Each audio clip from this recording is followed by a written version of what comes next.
भूमिका में मास्टर। अरे धरा पर है अर्जुन है अंबर में अर्जुन, अर्जुन ही अर्जुन सुनाती हवाएं।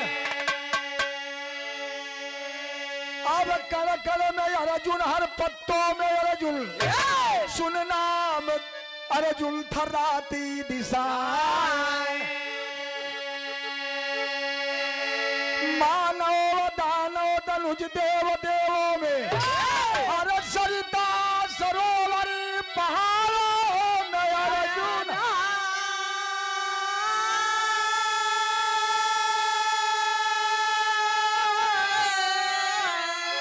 अरे मितवा बिहारी, बिहारी है साथी। अरे अर्जुन ही अर्जुन पहाड़ों में अर्जुन।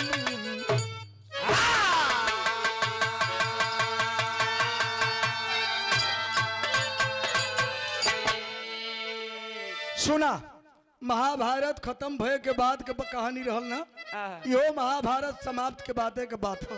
महाभारत की लड़ाई समाप्त हुई तो अर्जुन कहे कि अब हमार बाह पूजी जाए। मैं महाभारत की लड़ाई में विजयी घोषित हुआ।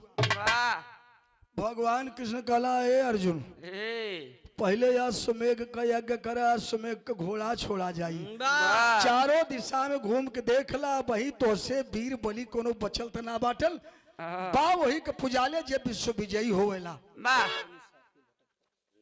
अब भीम कहला कि अब देखा यह करियवा कुल काम गड़बड़ावा था। करियवा माने घनश्याम, ये जवन कही वह ये सुनी। तब अश्वमेघ की यज्ञ फानी गई बाबू। यहाँ एक लाइन गजल का नमूना बा।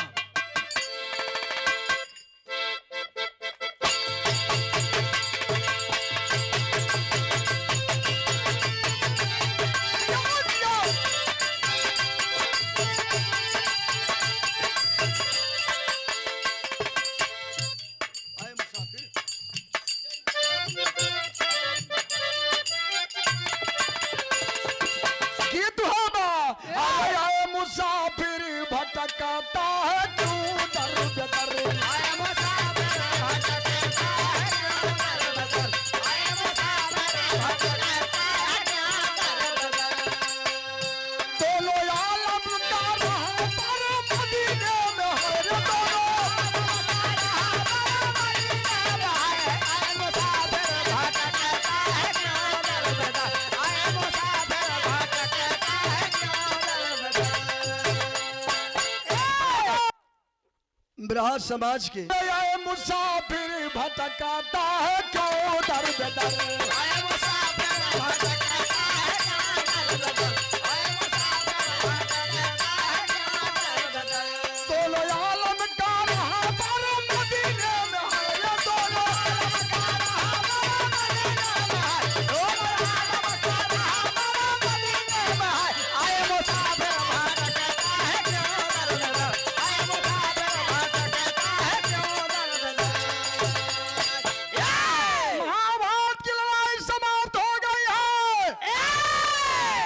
अश्वमेघ की यज्ञ फानी गई और अश्व के गले में पत्रिका लिख करके बांधा गया। लिखल का रहल पत्रिका में कि जो इस घोड़े को पकड़ेगा अर्जुन से संग्राम करेगा। अब सेना साज के बबरू बाहर, आगे आगे अश्व का घोड़ा, ओकरे पीछे अर्जुन और उनके पीछे उनकी सेना अपनी सेना को हर्षवर्धन का उत्साह देते हुए जा रहे थे। हाँ हुआ वो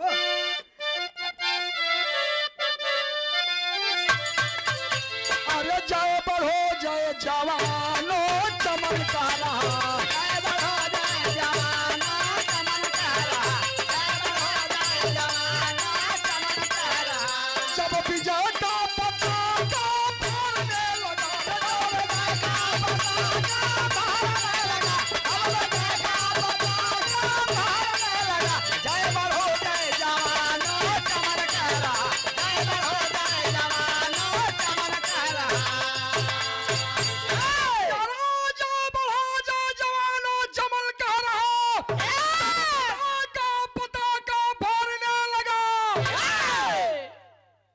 अपनी सेना का हर्षवर्धन को उत्साह दिलन, लेकिन और कहा अरे धूल से दूसरी तीये सुमन हो रहा, धूल से दूसरे चाहिए सुमन हो रही, धूल से दूसरे चाहिए सुमन हो रही। जब विजय का पता तो फूलने लगा, विजय का पताका फहरने लगा, जब विजय का पताका फहरने लगा, धूल से दूसरे चाहिए सुमन कह रहा, धूल से दूसरे चाहिए सुमन कह रहा। धूल से दूसरी दिया सुमन हो रहा, जब विजय का पताका फूलने लगा। कई राज्य में लड़ते झगड़ते दो चार जरे बाबू भैया भैया भैया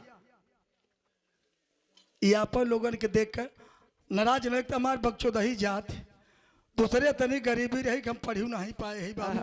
चरण चौधरी की जमानत कक्षा 5 पहले ही क्लास आप सब के देख के हौसला बुलंद होत बा, हम गावे लायक के ना है तई बीच में बोल देबा तो हम डिस्टर्ब हो जाए, बताए दिया दोनों कमी बा। बच्चोदही माने गड़ेरिया की जात, लेकिन देश को आजाद करने में सर्वप्रथम बहादुरी किया है तो गड़ेरिया किया है। जंगल में लोटा डोरी टांग के भेड़ चरावा कुल अंग्रेजवा जितना मीटिंग करे तो जाना कि साले कोल भी जंगल का हुवन, लेकिन गड़ेरिया कुल सुन के आवे तो बने नेता के बतावे कि आज यह मीटिंग होत बा अंग्रेजवन का। विदेशी डॉलर मंगावे का काम गड़ेरिया कहले पहले फिलवा के बरवा विदेश भेज के तो डॉलर मंगौलन हो। हमारू जाते है बाबू तब कई जगह है अर्जुन लड़ाई कई के विजय भैन तब चल देने वही रही मास्टर।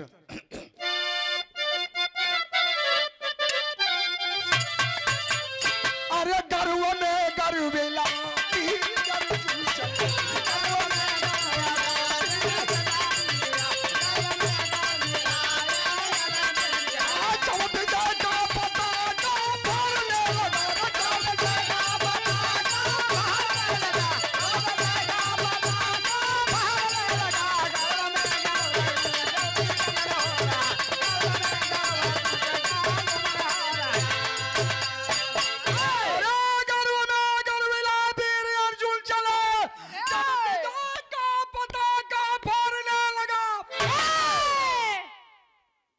अब तक घमंड हो गई अर्जुन के रे यार महाभारत में 18 छौड़ी सेना के मार दिली हम, अभी जंगलवा में क्या हो।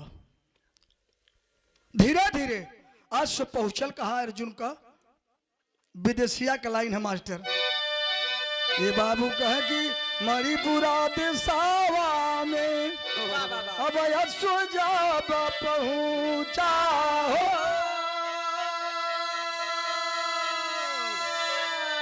अरे पकड़ा ब्रुबाहन उसे बार मोरे मितारा,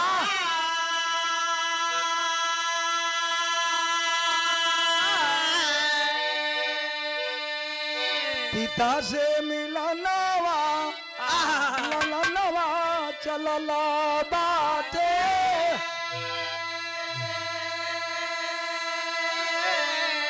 यारे थरिया में साजे हर मोरे मिता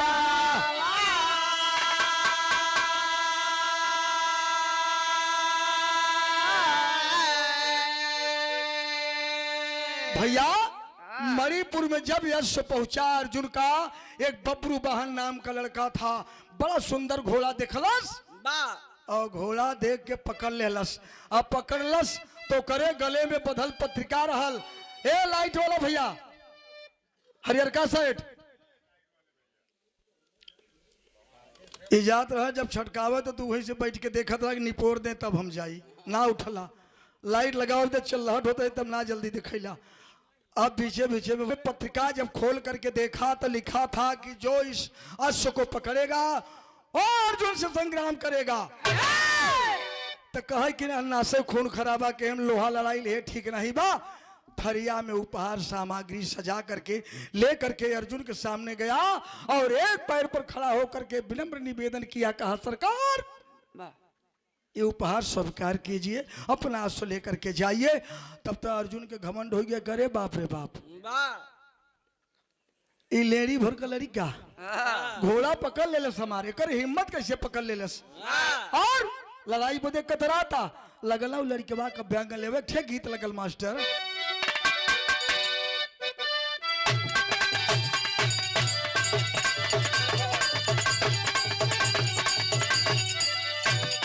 मास्टर संकेत देला अरे कवली की अरिया सोहे गजरा मुरारिया हो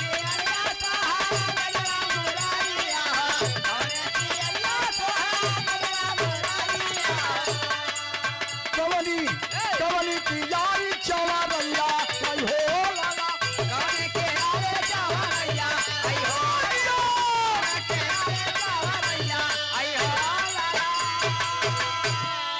उलर करो के अर्जुन के कहला बा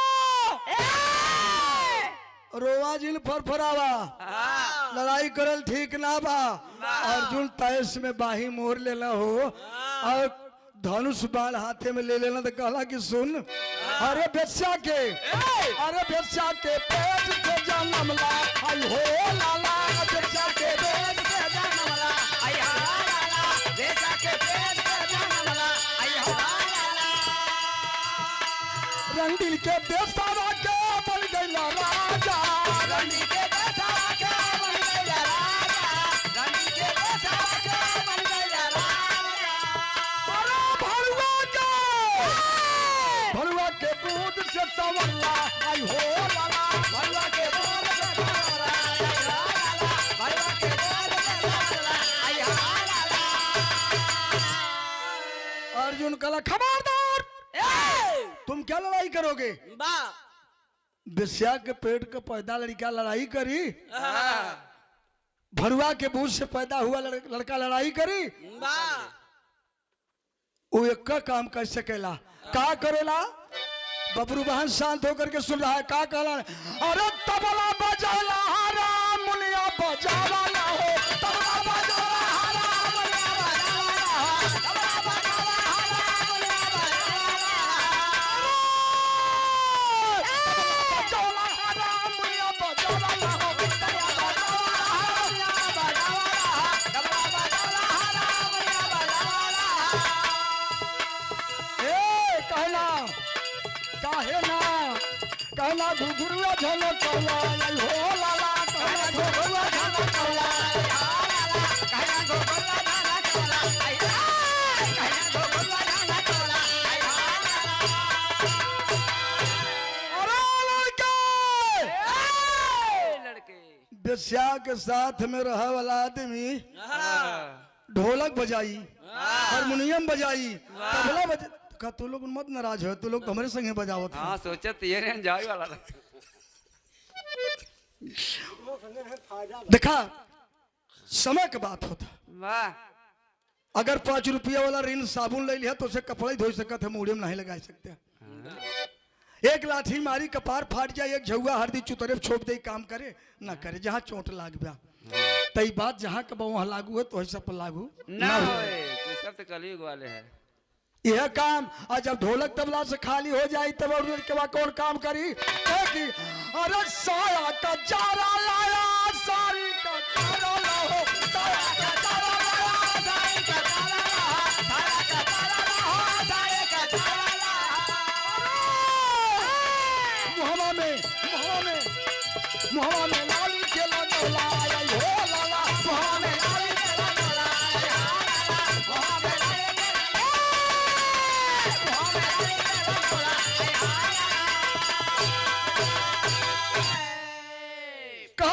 सारी कचारत रहला और लिपस्टिक लाली और पाउडर लगाई भरुआ के बोझ से पैदा लड़का बेस्या के संगे रहे वाला यह करी और का करी तम तमा उठा बबरू बहन कहा खबरदार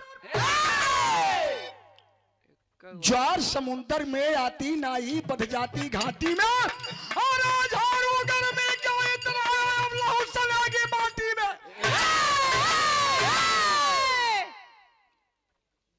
सुनो खबरदार रुकना थोड़ा खबरदार रुकना थोड़ा मैं अभी समर में आता हूँ छाला छटकाना छोड़ूंगा क्या कारण हो दिखलाता हूँ बड़े वकील बाबू हाँ, कहा खबरदार, जब समुद्र में ज्वार आता है तो मल्लाह लोग नैयवा घटिया में पत्थर में उलझा के छोड़ के भग जाले घरे। अब हाँ लौट के आवत है, हम लड़ाई की तैयारी में ना रही, इतना उपहार लिया रही तो क्षमा मांगे बोले हाँ, खबरदार, अगर वीर पुरुष हो तो रुको, मैं आ रहा हूँ। भाई पता चल जाई कि हम बेस्या के पेट से पैदा ही, भड़ुआ कि किसी वीरंगना के पेट से पैदा ही, किसी भड़ुआ के बूझ से पैदा ही, या किसी वीर पुरुष के बूझ से पैदा ही। गई लड़का धनुष और बाण मरई में से लेहलस, और जब चल देलस, प्रियंका जी 2 मिनट बैठा। सुरेंद्र का भाषा हम ना बोलना चाहते ही, हम बैठा है रात भर विराह सुनत है। हमारी दाएं तो लोग सोवत है, अपने कवि जी के बुलाएला। देखा कवि की है कारीगरी बा, एक कपाट बंद छंद कहत हैं। कौन बंद छंद? कपाट बंद, कपाट, हम सोची कपार। हाँ कपाट बंद। भाई देखा लड़का है भाई, वो भरत बा, बढ़िया गायकी बा, और जहाँ रही तो नाम रोशन करी तो कम से कम जान तो ला। ये बदे बैठा, रोका राही रे विकार, रूखर रति का निखार, रागी राग दी बिगार, राघवेंद्र री घरी, रची रही ज्ञान चर, रिक्षरी पर ज्ञान छर, राज में रमी रम नजर, रिझनारी पर झरी, रटे दादू रसा टर, रूठे प्रेम पर हठर, री डांट रही थी निडर, रूढ़बादी ना ढरी, रीत प्रीत को कतर, रथ रोका रे थे थर, रौदा प्रेम दर दर, राधा रानी माधरी। अब समझ ना पाए कपाट बंद का मतलब का होता। अब बैठी थी तो बताई दे, हमारा लड़किया रहे सोवा, जे सोवा ते खोवा। माई देखा था, धनुष बाण ले लिया लड़किया, माई इशारा कैलस लेकिन माई को ना देखलस, चल देलस। आएगा जहां बबरू बहाना पड़ी सेना लेकर के रुका रहे, वहां गीत बा।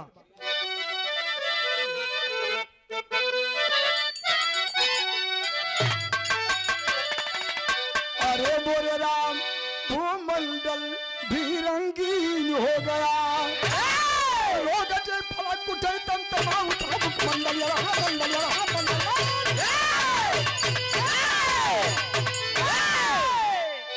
रोगटे फड़क उठे तम तमा उठा मुखमंडल, भूमंडल भी रंगीन हो गया। धनुष बाण लेके जब लड़किया आ गई, तब कवि के ठे गीत लिखे के पड़ल।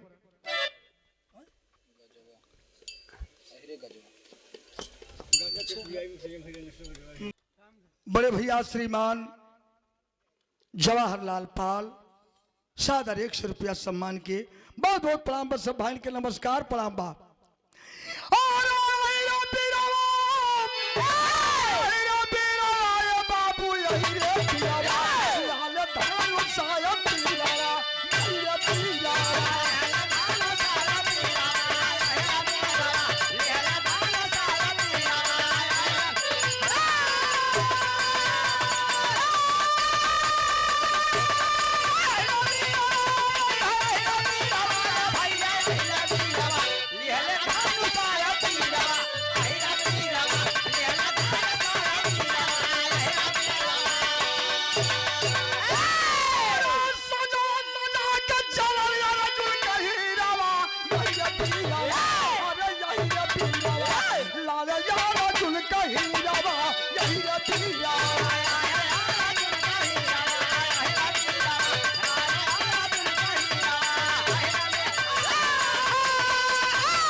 सेना साज करके बबरू बाहर धनुष और बाण लेकर के चल दिया। पहुंचल वो कहा, वही जंगलवा में जहाँ अर्जुन अपनी सेना से खड़ा हुवन, जहाँ घोड़वा वापस करे गए रहल।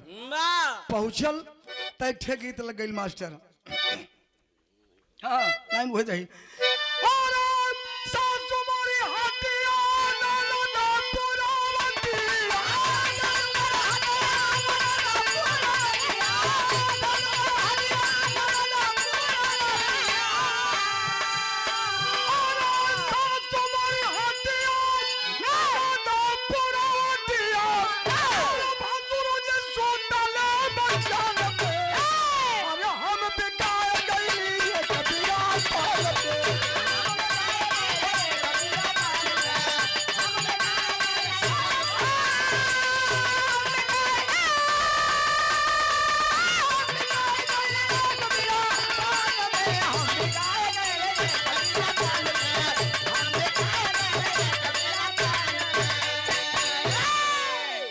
गीत रहल बाबू, लेकिन गाना में बड़ी ऊंची बात कभी लिखलन।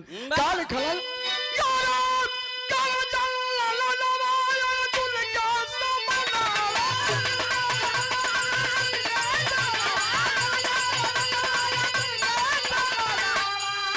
यारो कर जल्ला नवाया तुल का समनाला, ओए मजा मत तक कतरा बाजोर मोरा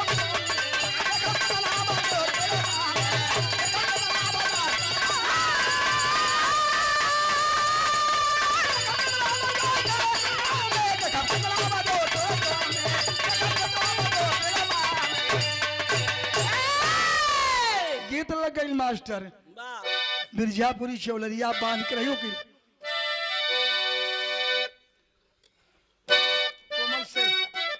कोमल से बढ़ के रच के ये बाबू कहा कि बारी उमारा कमरा लचकनी, भगा जी ने और बांधा।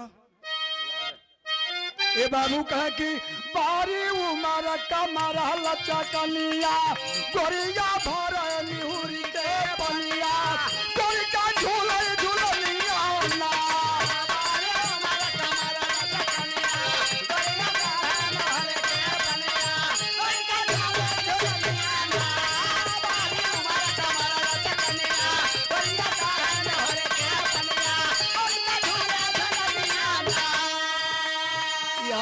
लेकिन भाव कभी लिखला का लिखला कि कटी कटी गिरा लगला मारा दाना का कारा दाना हो तू फनारा फैल तहिया धरतिया ना।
बड़े भैया श्रीमान जवाहरलाल, अच्छा वो तो बड़का बाबू बता दे। अच्छा अच्छा क्षमा करें, जवाहिर भैया के बड़का बाबू का लड़का उदल पाल, बहुत बहुत प्रणाम सभाइन के नमस्कार प्रणाम। बाप जब अग्नि बार चलौला अर्जुन लगल कुल्हा आकार करके जला, बबरू वाहन का सेना भगल, लेकिन वो समय बबरू वाहन सोचलस का सोचलस, स्वामी जी कल्याण करें। करे यार अगर हम भाग जाए तो भरुआ के भूज से गलती हो जाई, बच्चा के पेट से गिनती हो जाई। आगे बढ़ल और जब आगे बढ़ल तो भइल का,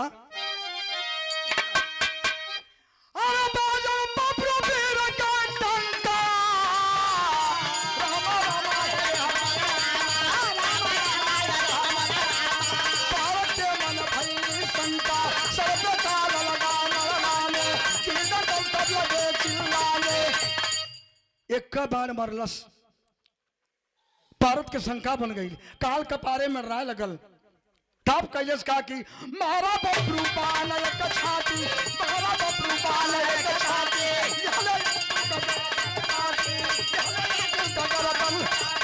हाहाकार मचा कब डोला, हाहाकार मचा कब डोला,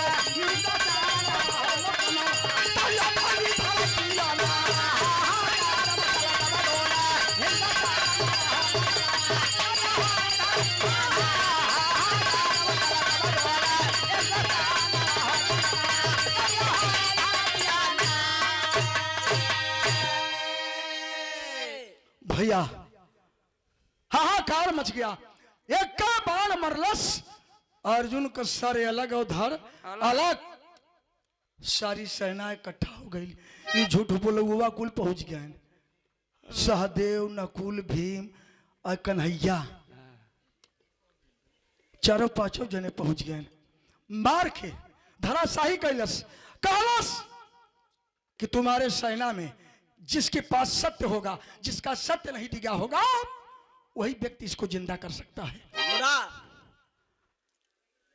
अब लगला ही चारों जने माधव, मुकुंद, मुरलीधर, कन्हैया को ताक है। कन्हैया कहला हमार सत्य तो वही बिगड़ गया। जब दुर्योधन के मारे बदे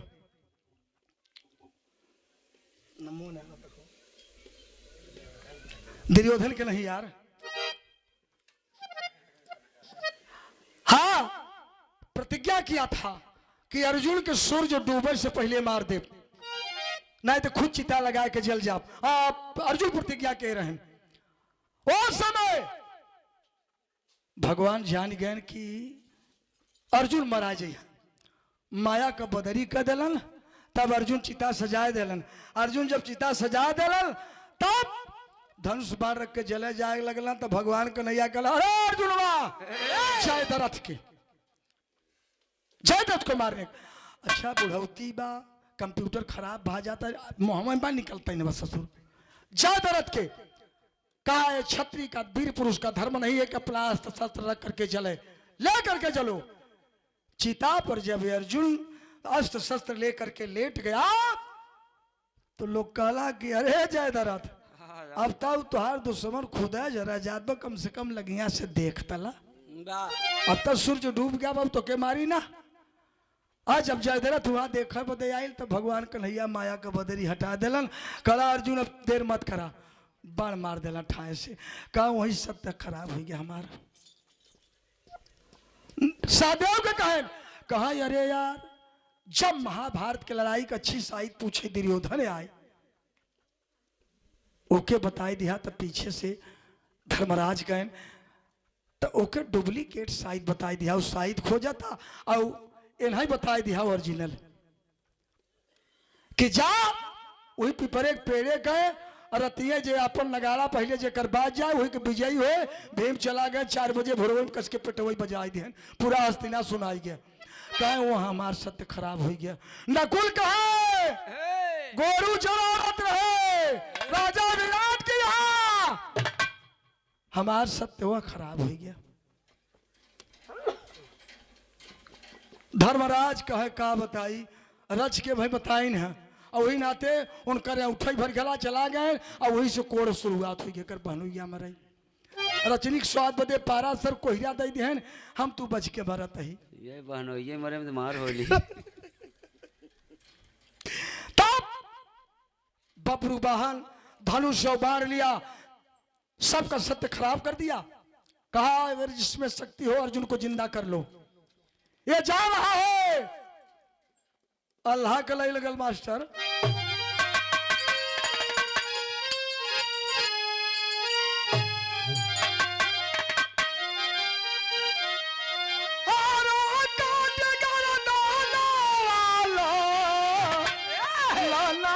चलल बा अरे अपन भवन के जाला लिया बा।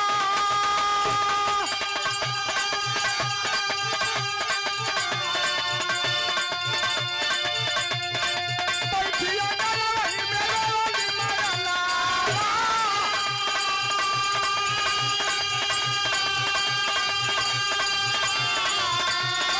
सरम करी खेलना हचिया ईरा।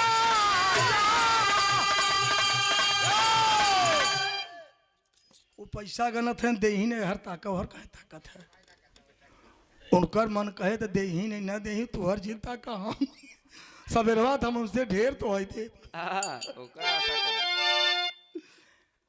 धनुष बाण लेकर के बबरू वाहन महल की ओर चल देता है। और जब पहुंचल दरवाजे पर जे वही अंगना में गईल बा ओकर मतारी उल्फी बैठ के रोवे लगल हो। रोवत हो कहा मां आज तो गीत गाने का अवसर है, तू रो क्यों रही है, क्या बात है?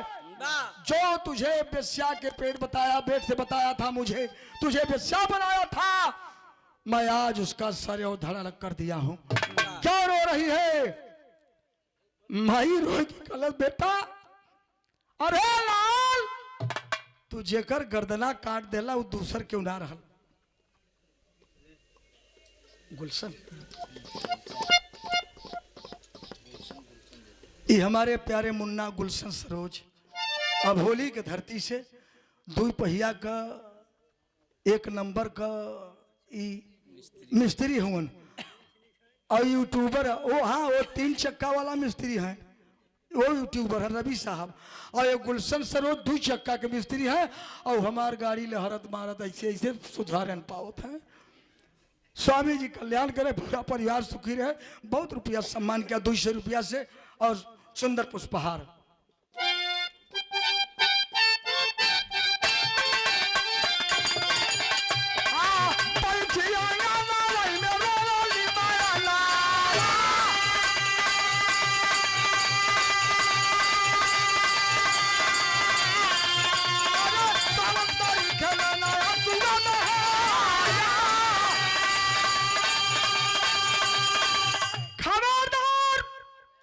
माँ तू क्यों रो रही है?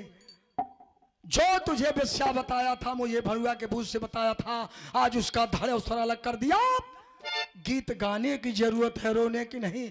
माई कलश लाल, तुझे कर गर्दना काट देला वो दूसर क्यों ना रहल बेटा?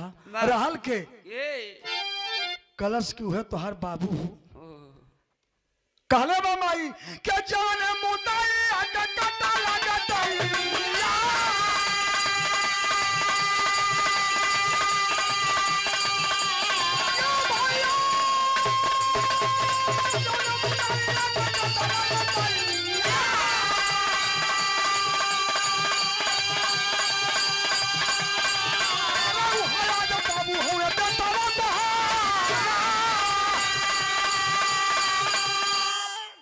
कहा माँ? क्या कहा? उसका गर्दना तो मैं जंगल में काटा, तुम यहां से कैसे जान गई? कहलस बेटा बहुत पहले तुहार पिताजी यही जंगल में आए थे, हमसे उनसे प्रेम भइल, शादी कैला लाल। और तुहार जब अंश रह गई, जाए लगलन तो कहली स्वामी अब कब दर्शन देबा? तब कहलन कि अब आए जरूर दर्शन देव, जिंदा रहब। तो कहली हमकी बतावा हम कैसे जानब स्वामी कि आप जिंदा हुआ? तो ये तुलसी का पौधा आंगने में लगा दिलन। कहा जब तक ये तुलसी का पौधा हरा भरा रही तब तक जाना कि हमार सिंदूर अमर हो, और जौनी दिन मुरझाए जाई वही दिन जान लिहू कि हमार सिंदूर धरती पर ना बा। जो वही गर्दन कटलह लाल और ते वही तुलसी का पौधा मुरझाए गई। हम जान गई कि आज मेरा सिंदूर धरती पर नहीं है। ये तनी बात सुन करके बबरू बहन कहा का कहले बाके जाने मुदाई आटा काटा ले गाताई।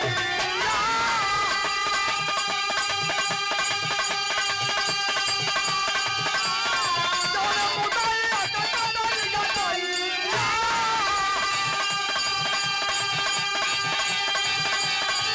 अरे जिंदा करे कदावा बाटे मरिया।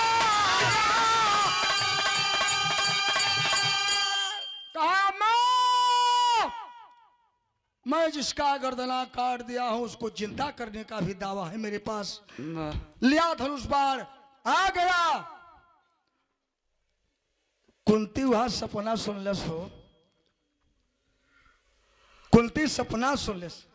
कटिपारथ शीस गया जब वही झंडा चित्र छंद हो, कटिपारथ शीस गया जब वही जनुलाय रखे बन बीच भले, कलपय नगरी मणिपुर तहा गमछाय रहा अतिशय लखले।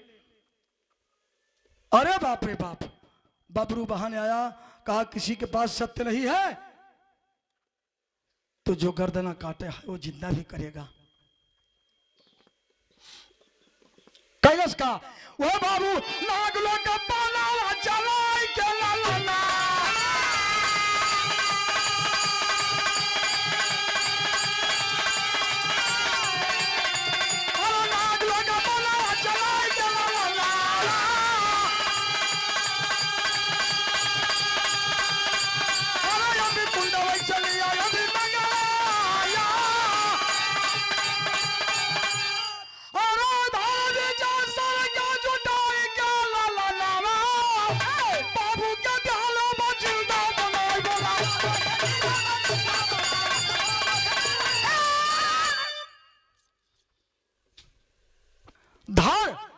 मारा नागलोक बाण डियार भैया हाँ। कलश के देखो हमारे पास सत्य हो वाह अपन सत्य दिखावत ही नागलोक बाण मरलस पांचों जन के सत्य खराब कर दिया धर्मराज नकुल सहदेव भीम माधव मुकुंद मुरलीधर कन्हैया कभी का समाज सत्य देखा नागलोक बाण चला करके और नाग कुंड से अमृत लाया और धड़ में सर को सटा करके अमृत टपकौलस अर्जुन खड़ा हो गए अर्जुन जब जिंदा भैलन तो सारी परिचय बबरू बहन दिया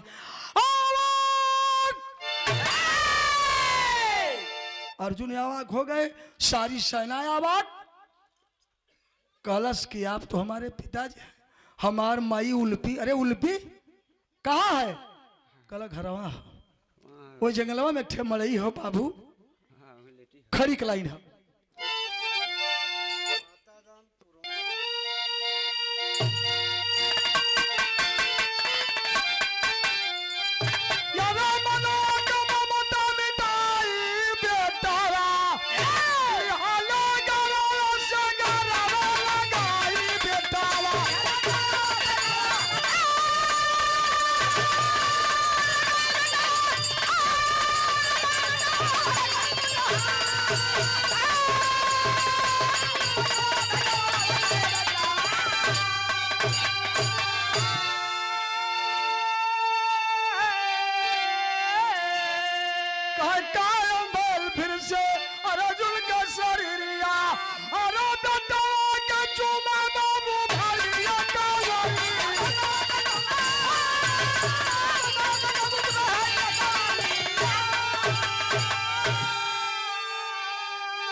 कहा मुझे अब पता चला त कलश तोहरे पास कुछ सत्य हो अर्जुन हाथ जोड़लन मन में द्रौपदी बिठौलस ना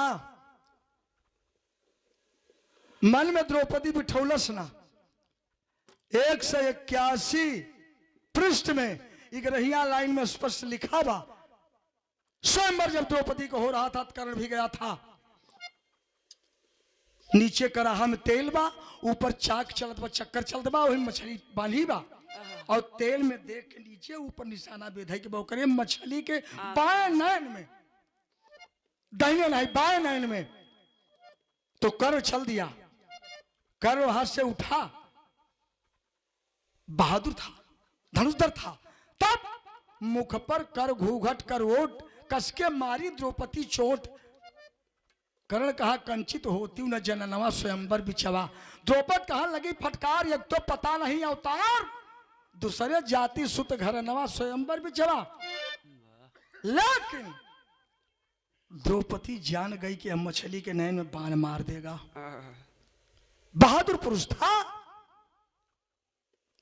वहां कन्हैया नहीं कह रहे हो कन्हैया को रोके वहां जरूरत नहीं स्वयंवर में स्वयंवर का मतलब स्वयंवर खोज लेना स्वयंवर का मतलब कि स्वयं बर खोज लो वही स्वयंवर है तो कन्हैया के धब दो अगर है रोके क्या जरूरत रहा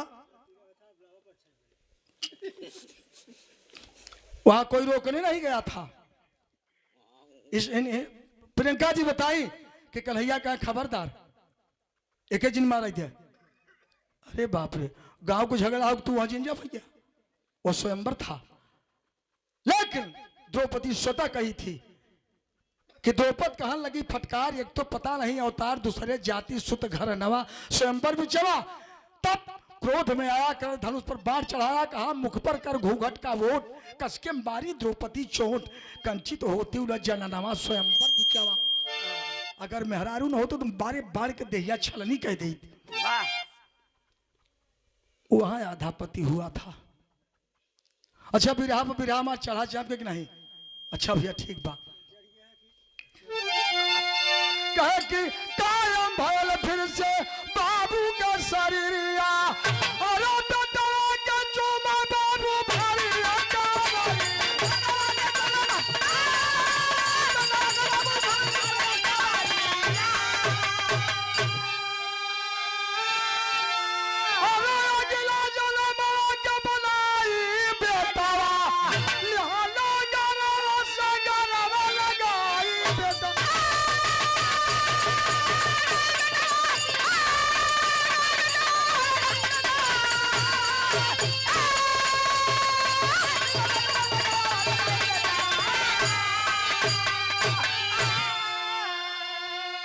जय जखार गुर जद्दू लोटन की लहरे फुलवारी सीनरा त्रिशी जले ही यादो बुढ़वा पंधा।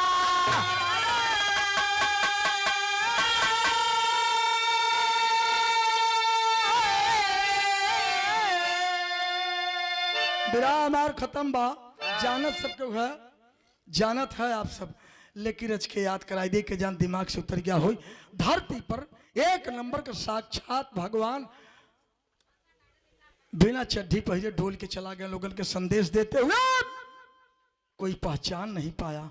आज दुनिया का फलाने सम्राट हैं, एक गवैया समझे नाम न ले गाना भा तो कहा कि लालजी लहरी के झटका और हैदर अली के फटका, कैलाश का लटका केहू के पल्ले परा ना आए। हम कहा तब तू हटाए पैदा रहे। सब सम्राट लिखा है, लेकिन विश्व विजेता दादा पंधारी हमारे लाला नगर बढ़ौड़े का। चड्ढी कब पहरे ना है, गाँव तो भगाई बांधे ले लुंगे पर डोले और बताएं जितना बताएं, नहरा बताएं, नहरा पर घर बताएं, मशीन से हर चले जितना कहें। कहा ये कनवा 6 पैसे पर बिके, मनई छोड़ दे, चिड़ई न खाई है बाबू दनवा, ये कनवा 6 पैसा पर बिके। बंबई में वहां का मुख्यमंत्री उनको जेल में रखा था, तब वही जेल में गए कि सरस्वती हमें न दे तू गियनवा, तब बंबई में तू फनवा न होता। जेलर का खोल देश कहे आप तो साक्षात ईश्वर हो। राम आधार हमारे सूर्यावा का कहा ये दादा पंधारी हम कुहार है, अरे घर है पैदा हो, तुम मुड़े से माला पहिरा था, हम गोड़े से पहिरी थी। जे हमसे गावत रहे हम कहा सूर्यावा बिरहा रहा है, इधर गड़ गड़ गड़ गड़ कांपत रहे राम दाग समनवा। हाँ जी, हमारे औराई में जेठ के महीना में वो सस्ताई में 2000 रुपया की बाजी रही, 5000 रुपया महीने भर की पगार दे दिया यशो ने। कहा आप साक्षात ईश्वर हो। 11 किलोमीटर दूर हमारे पूज्य गुरु है, उनके सिन्निध है, 11 किलोमीटर दूर घर बा। तो तू लोग कहा था कि लटका फटका झटका, क्या कही जय जखार गुर जद्दू लोटन की लहरे फुलवारी सिला सुदयाल यादो बुढ़वा पंधा।